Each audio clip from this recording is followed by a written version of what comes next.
John, there are two allegations in the new Woodward-Costa book that have to do with this building, in particular, whether General Milley inserted himself into the nuclear launch process.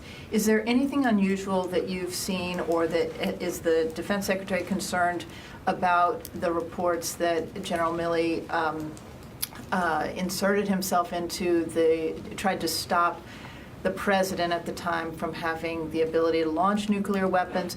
Can you explain how the process works? And it's been explained to us that he went through, reviewed the procedures, and that he told them that he should be on any conference call with the president, that's part of the procedures. Is that part of the nuclear procedures? I'm confused.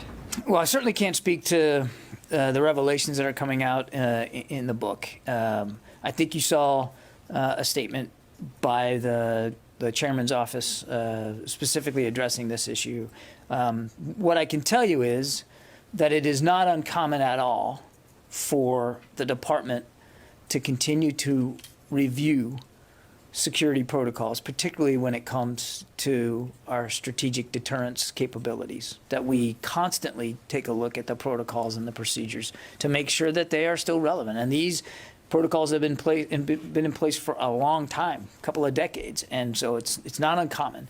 It's also completely appropriate, and again, I'm not speaking to the validity of things that are in the book, but it is completely appropriate for the chairman of the Joint Chiefs of Staff, as the senior military advisor to both the secretary and the president, to want to see those protocols reviewed on whatever frequent basis that he wants to do that. So again, I can't speak to the validity, but I see nothing in what I've read that would cause any concern.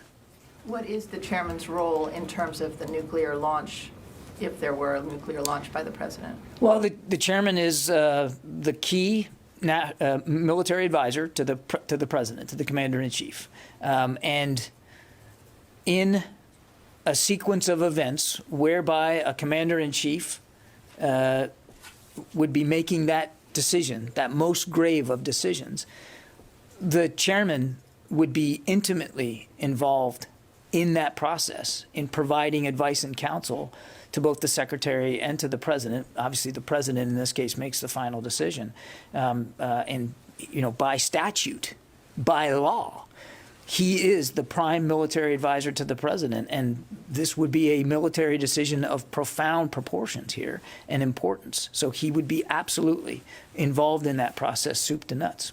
And was there anything unusual said to the Chinese counterpart in the phone calls, as far as you understand?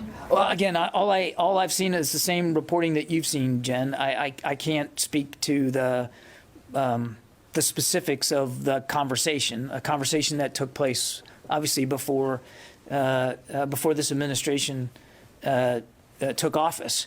But I would add, if I may, again, that it is not only common, it's expected that a chairman of the Joint Chiefs of Staff would continue to have counterpart conversations. I mean, he is basically the chief of defense for the United States. We don't call him that, but he has chief of defense counterparts around the world. And having worked for a chairman myself for quite a bit, I can tell you frequent communication with two countries like Russia and China is not atypical at all for a chairman of the Joint Chiefs. And those communications are they're routine, they're staffed, they're coordinated, and they're transparent, as transparent as they can be. Would it also